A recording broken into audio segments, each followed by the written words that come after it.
Naghahanap ka ba ng low-risk investment na pwede agad mag-mature within the year? Yung maganda yung interest, safe, and walang hassle sa tax. Pwedeng kumita na mas mataas compared sa savings account, and government-backed pa.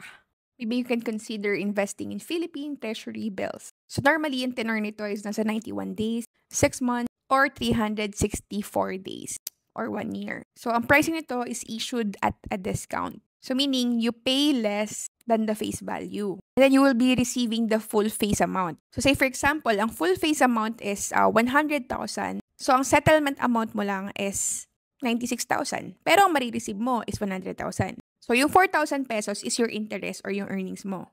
So bakit to risk-free? Kasi backed by government to. So siguro babagsak muna ang Pilipinas bago talaga malugi yung investment mo dito. So, sa primary market, which is yung auction, malaki yung requirement doon, which is roughly around minimum 500,000 pesos ata. So, yun, ngayon, you can participate sa mga secondary market.